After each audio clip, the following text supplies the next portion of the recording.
Hey guys, Rashid Phillips here, and welcome to another episode of This Week in Barbecue. This Week in Barbecue is the barbecue podcast that brings you the good, bad, and everything in between in the world of barbecue. I don't know much, but I do know one thing for sure: news never tasted so good.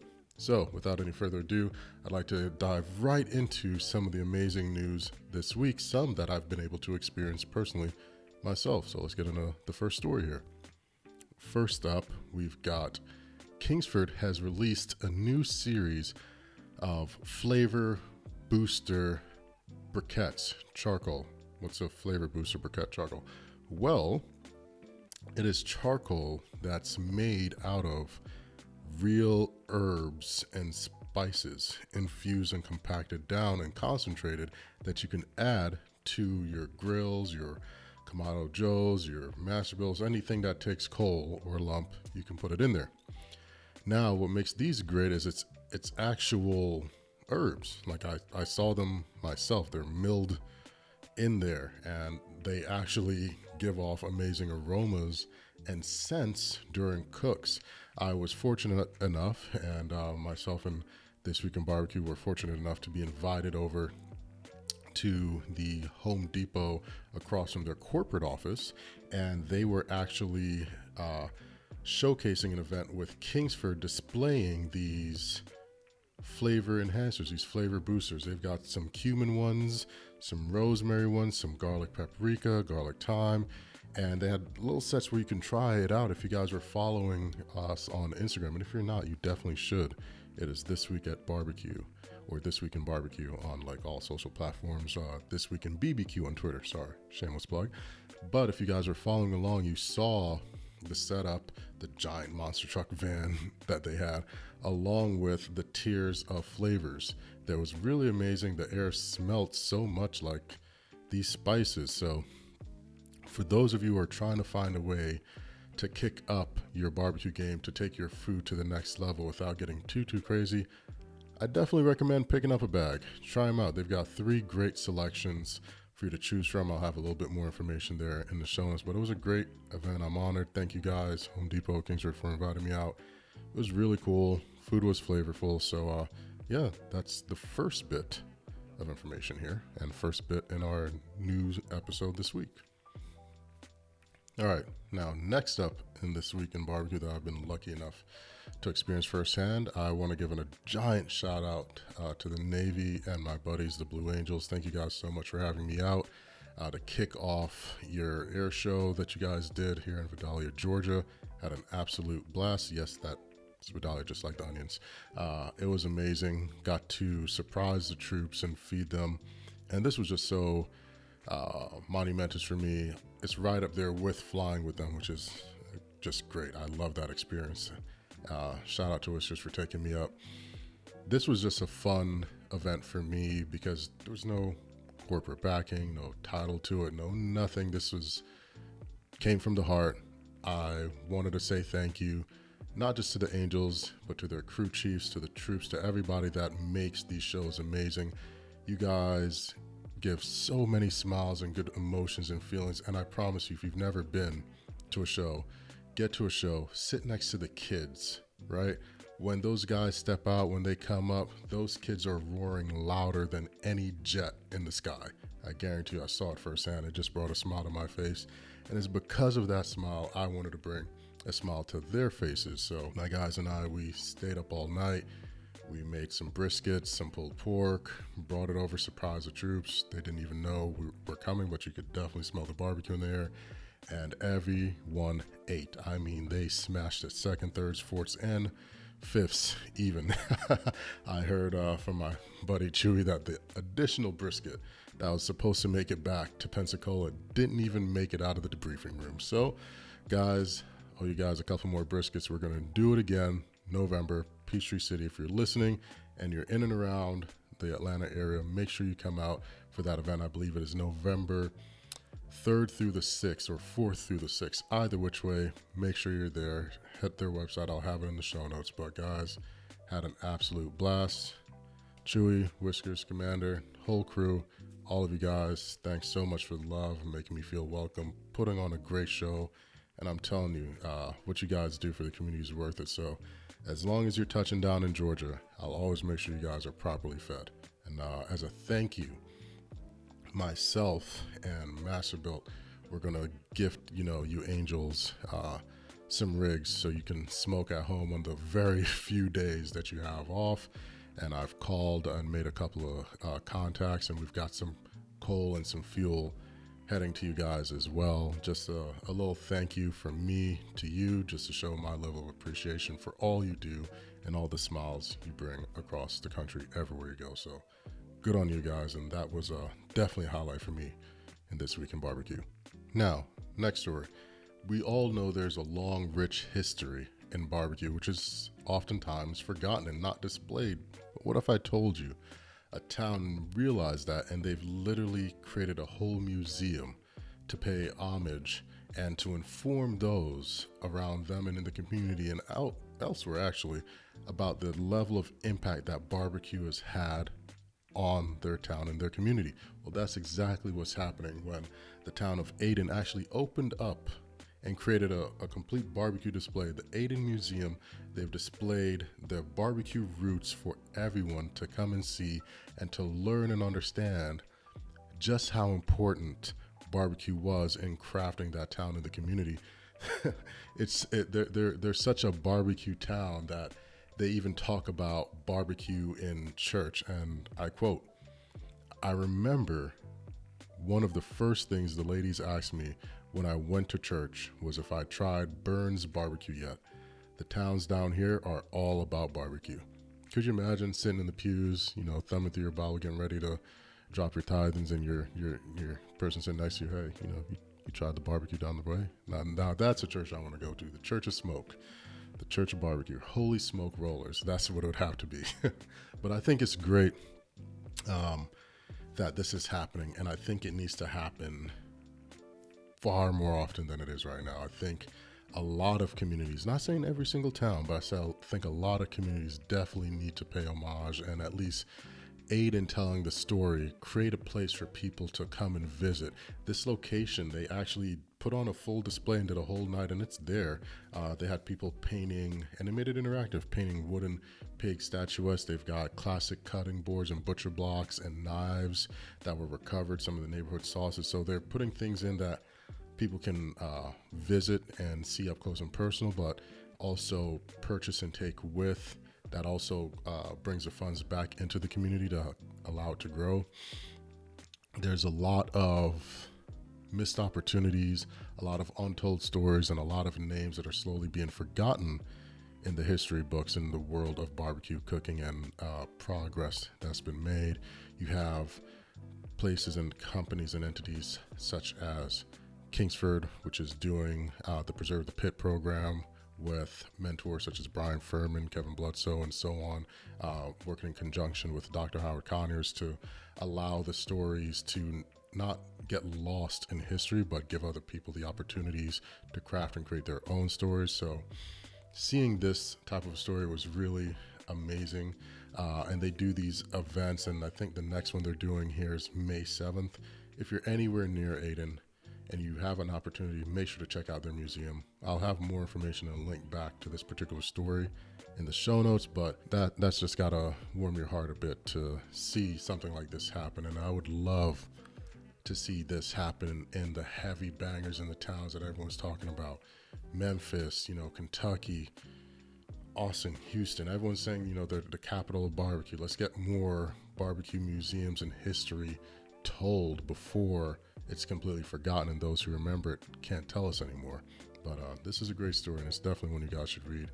Check it out in the show notes below. Next up, speaking of barbecue capitals, we've got some amazing news in the world of the barbecue capital of Texas, which some are calling Lockhart.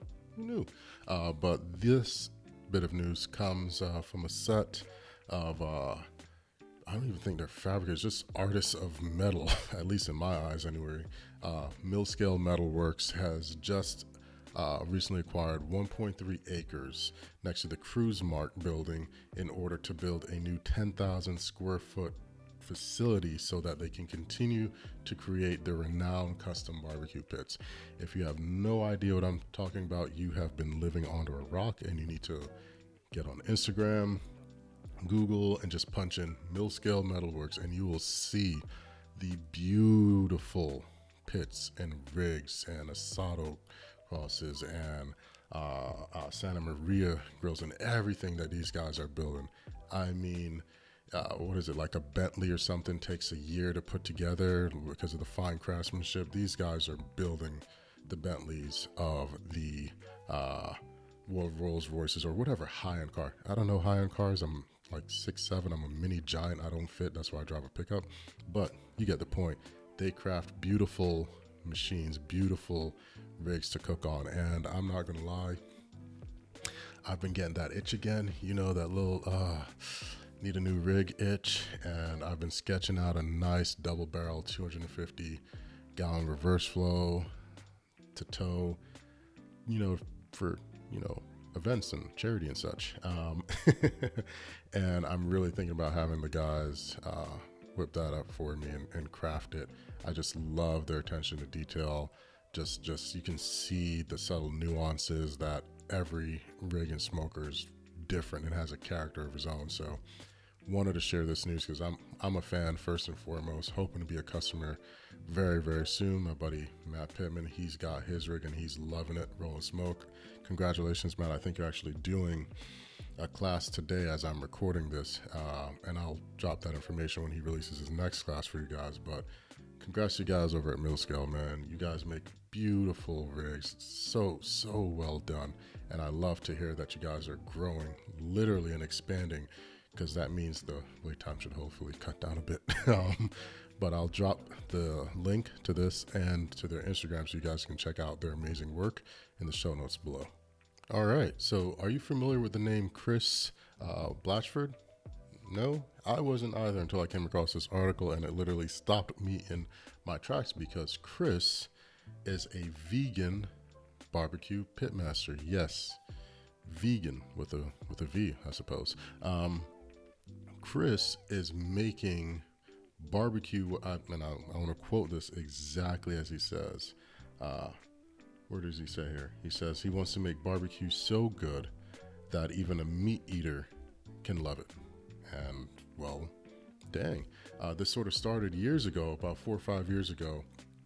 He wanted to create something different, wanted to not make meat focused options. I think he said a majority of venues is a little bit, hey, here's a vegan option for your non-meat eater friend. You know, it's sort of like an afterthought, versus where Chris is actually leading with vegan-based options, no meat, and there may be 1 or 2 meat-based dishes later on down the line. He's actually got a 4,000 square foot garden that he plans to expand to 2,000 square feet. He's got an array of rigs already set to do this type of cooking, and based out in Salt Lake City, I could see it. I was there a couple of weeks ago. There was a very heavy vegan focus in some of the areas and some of the restaurants I went to. I definitely saw it as a 50-50, but I'm very interested to follow this gentleman's story and his continued journey to see how this goes.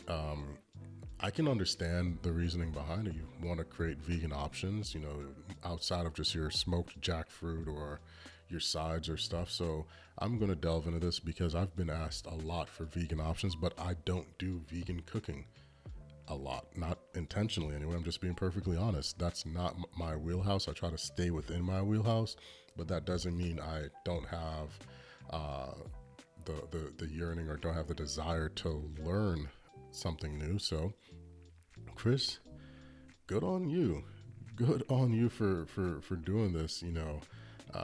And he started doing this 4 years ago. Can you imagine that? That's really interesting. It says he does a brisket that takes 3 days to make, right? It took him about 6 to 8 months just to get it right, and it's hard to get that right mouthfeel. Yes, I have tried making a pastrami brisket out of eggplant before. It's tricky. It's definitely tricky. And that was because I had a client of mine that I used to provide pastrami for, real pastrami brisket for their restaurant, and he doesn't eat meat, so he's never tried my food. So I was just secretly working on like trying to make something close to what I deliver in the meat form for him to give a shot. But yeah, this is very interesting take on barbecue, and I definitely think you guys should look him up more. I did, and it was interesting, and I'm going to continue to follow because we can all learn something new. Definitely not going to go vegan, but you never know when one of the processes or techniques in getting to a vegan dish can be converted to make a meat-focused dish even better. It's all about learning, guys. All right, guys, we're skipping over the hot and fast today, and we're getting right into the Q&A because there is a fair amount of them, and I want to try to see just how many more we can add today. Won't get to all of them, but doing my best. Let's get right into it. First up, we've got a question from Mark. Mark asked, you talked about the importance of pepper mesh size in the past.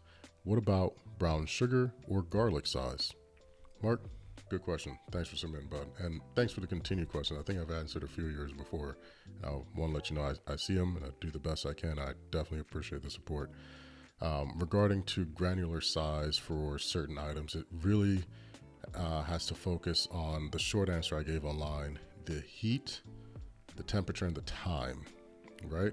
So, for instance, if you are using garlic and you cut it very, very finely and you put it into a hot pan with butter or hot oil, you've got to move that thing around quick, fast, the moment it drops, because if not, that extra heat, if it's on high, it's going to burn and char that garlic. It's going to leave a horribly bitter taste in your mouth, right? Whereas if you were to half them or quarter them on the same temperature, there's still so much more moisture left in them, that extra size, you're able to allow that heat to hit them a little more without having to immediately stir. You bought yourself a couple of seconds, a minute or two.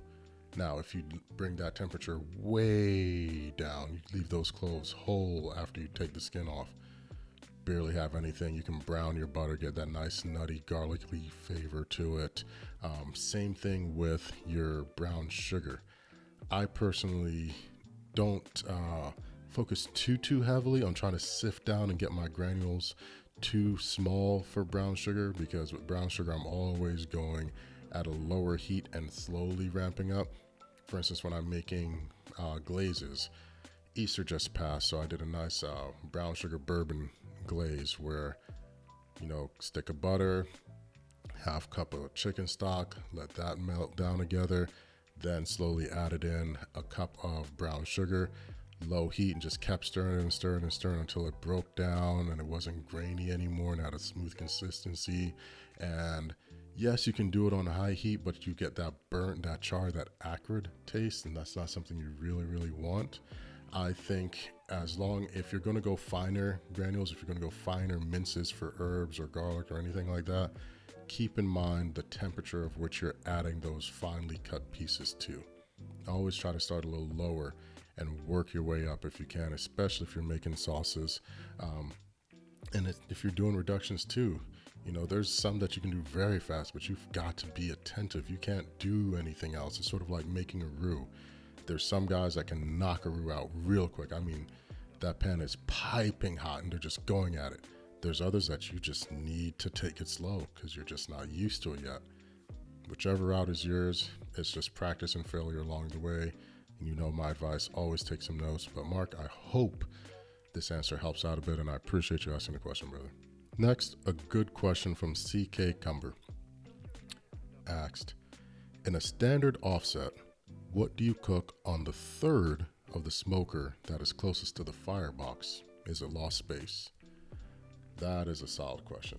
I remember, and I got excited about this one. So if you are, and you say standard, so I'm assuming you don't mean like a 500, 1,000, 250. I think you probably mean like a store-bought Oklahoma Joe or something. It is not dead space. You guys, if you've checked out one of the previous videos I've posted before about, locating or finding the right grill, one of the first things I recommend doing is finding your hotspot. And I recommend you do that after you season, because the first thing is you season it, and while it's seasoning, you can find your hotspots. Well, Sheed, how do you find your hotspots? The biscuit test. It is very simple. Get a can of dollar biscuits, pop them in the corners, in the middle, get your rig to 350, set a timer for the instructions on the back of the biscuits, and it will tell you, when they're done, you open up at the end of it and you'll visually see, well, this one's done faster than this one's nowhere near, and that's how you find your hotspots. Back to the original question. What do you use that third for? Well, if you're aware if that third is a hotspot or not, you can then shift it from not being a hotspot. Maybe you don't have to waste it. You can put a shelf on top of that lifts the meat up away from the heat source, and you can then use that to cook and maybe balance out where you can load 3 butts on and they're all cooking at the same temperature. Or if you want to leave it bare and you're doing a ton of steaks and you want to expedite one because it's pulling behind, move it over to that hotter region, that 1/3. You can, if it gets really, really hot, you can use a infrared heat thermometer to check. If it gets really hot, maybe that's your sear plate. Maybe that's where you put your water pan with apple cider or other brine liquids to help keep the humidity and moisture in there. You can do a lot of things. It's not dead space. I use every square inch of all my rigs when I'm firing them up. It just takes some understanding of what the temperature reading for that particular area is, and you can go to town. If you're really trying to crispen up some wings after you've been slow smoking them, and you know that section gets 50 to 100 degrees hotter, move them right over there instead of adding more fuel to your rig. Hope that helps, CK, and thanks for asking the question. Next, we've got a great question from Hazy Growlers, who asked, what is seasoned wood and how do you season it? Good question. I think this came because I answered a question with seasoned wood, and I probably should have explained what seasoned wood is, but I appreciate you following up. Seasoned wood is not what it sounds like. You're not throwing salt and pepper on a split of hickory. No. Seasoned wood is the terminology for wood that has been drying out. And I'm not sure if anyone has really. I'm sure you have, but if you go out and you cut your own wood, I literally mean you fell a tree, then you cut it up, and then you try to split it, that thing is gonna fight you like you wouldn't believe. Trust me, I do it all the time. It's rough work, but I love it. That is green wood, meaning it is not dry, it is wet wood, and it is heavy. Green wood, wet wood is heavier than dry, seasoned out wood. If you've ever gone to a barbecue restaurant that has stacks of wood out front, you can see the visual color difference inside of. Some of them may look grayer than others, some of them may look a little brighter than others, some may look dull. You can tell which pieces have been seasoned, dried out. So seasoned wood is just wood that has been dried, and you can do it any type of ways. Majority of the stuff that's sold in stores, they're oven/kiln dried, so it expedites the whole process. Sometimes a lot of moisture seeps back in. If they're put out front in stores and it rains, it soaks it right back up. I say seasoned wood because I season my own, fell it, chop it, stack it, and I can tell, like, all right, this one still has a little bit of moisture in there. I kind of want a little bit more smoky flavor, so I may put that right on top or right at the front portion of where my embers are to really get it to smoke up, and you'll hear it. I keep saying it before, barbecue's very sensory. You can hear an unseasoned piece of wood hitting the fire. It'll start to hiss like sss, and you can visually look at it while it's in your firebox, and you'll see the bubbles, the steam forming and rolling out of it if it's way too green, like really, really wet. And you can cook with half green or half seasoned wood or fully seasoned. It's up to you. A lot of it is going to come from trial and error and understanding and taking notes of what happens in the process. But yeah, that was a long way of saying what seasoned wood is, but I hope that answers your question, and I appreciate you asking it.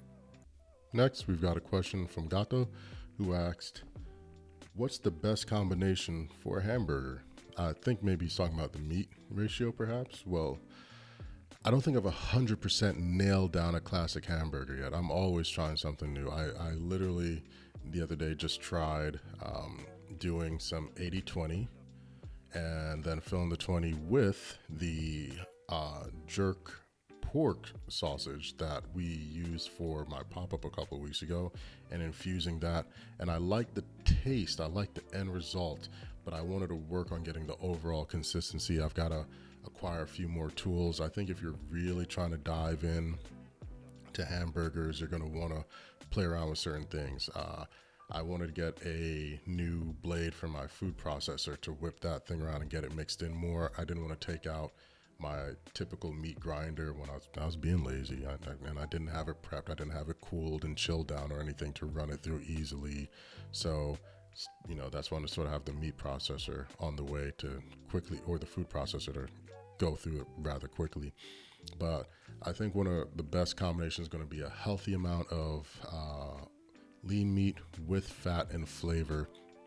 And that's why I use the jerk pork seasoning, because it was so infused with flavor, and I didn't have to worry about adding in too many additional salts or things like that. But I do and have done in the past where I have chilled previously cooked briskets or brine briskets from pastrami, cut off ends and chill those down and grind those down and make pastrami beef patties. That's worked really well while using a combination of pork back fat. There's a lot of ratios that way.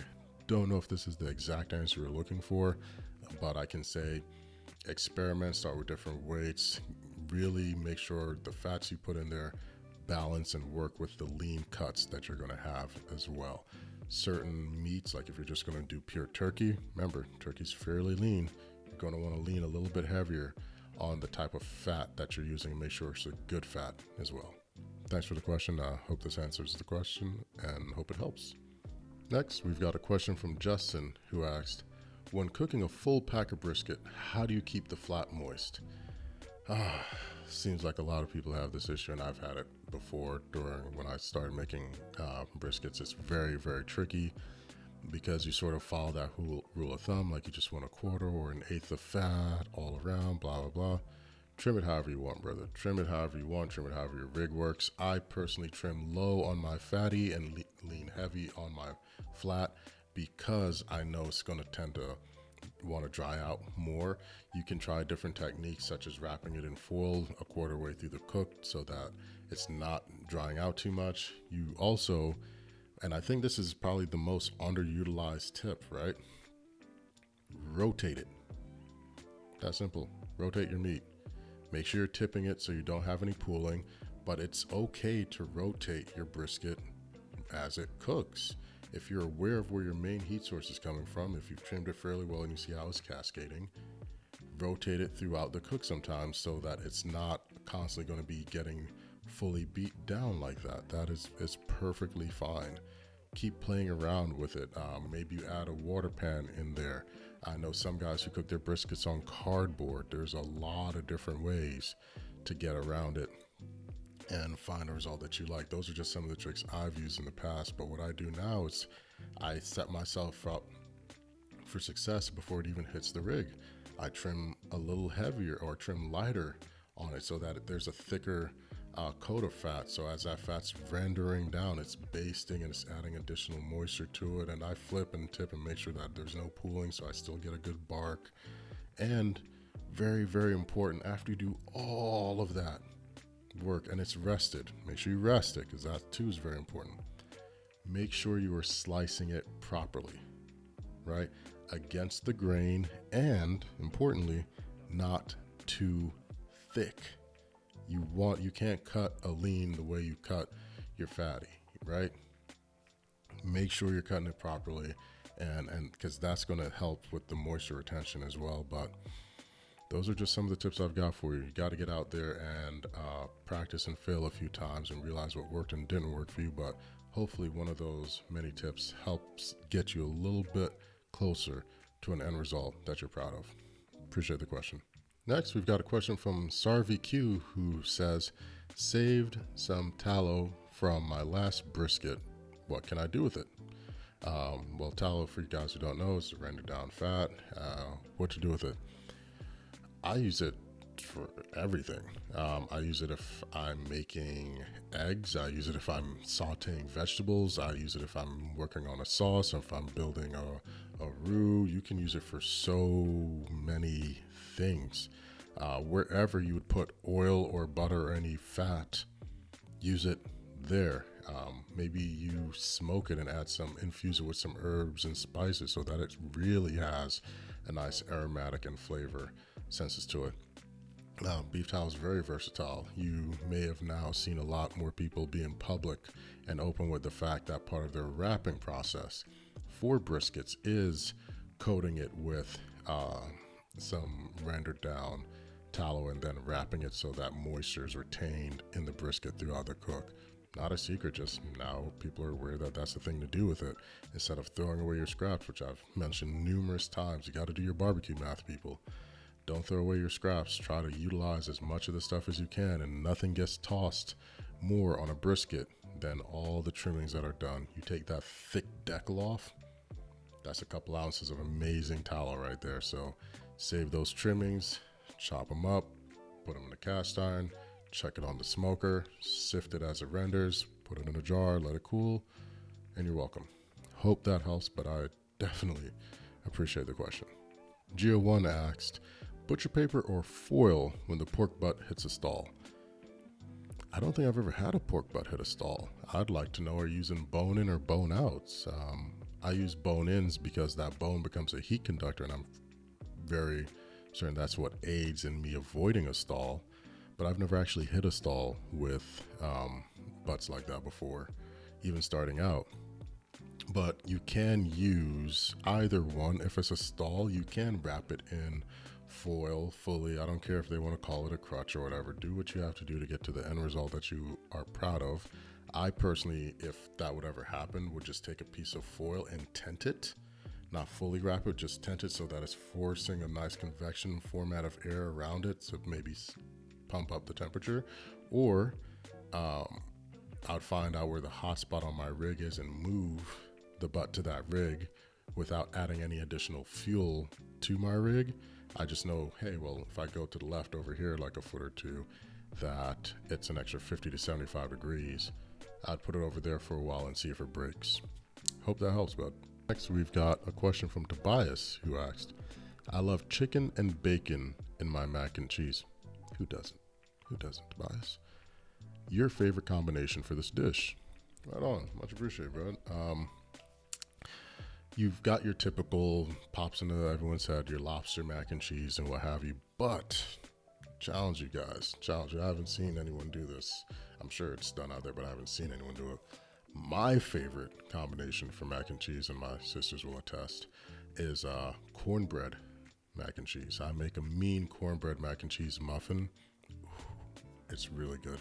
Let's get that sweet, that savory, a little bit of that smoky, because I smoked the cornmeal a little bit, very light with some apple wood. Very, very good. You gotta be careful because it soaks it up really quick, and you don't want to have that acrid taste to it. But cornbread mac and cheese, that's my favorite combination. But I didn't see it coming. I know some cats who do some brisket burn ends in theirs or do some pork belly burn ends. But for me, it's the cornbread mac and cheese muffin combo all the way. You're welcome. All right, guys, gone through a fair amount of questions today. I'm gonna call it. I definitely have so much more. We may get a midweek episode next week where I'm just filing through all of these questions because there's so many good ones in there. But I appreciate all of you for submitting. As always, if you have a question you want me to answer, email me at thisweekinbarbecue@gmail.com or drop us a DM at thisweekinbarbecue on Instagram or thisweekinbbq on Twitter. We're going to start getting more active there.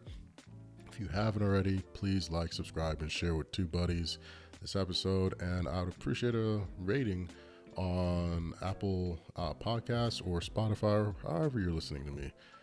Doesn't have to be 5 stars, but it'd be really nice if it is. It just lets me know how I'm doing, what we can do better, and what you guys want more of. And one of the bits of feedback I'm getting is you want more and more Q&As, so I may end up doing them multiple times a week to garner more questions and just do full-blown midweek Q&A episodes. But until next time, I'm Rashid Phillips, and this has been This Week in Barbecue. Take care, guys.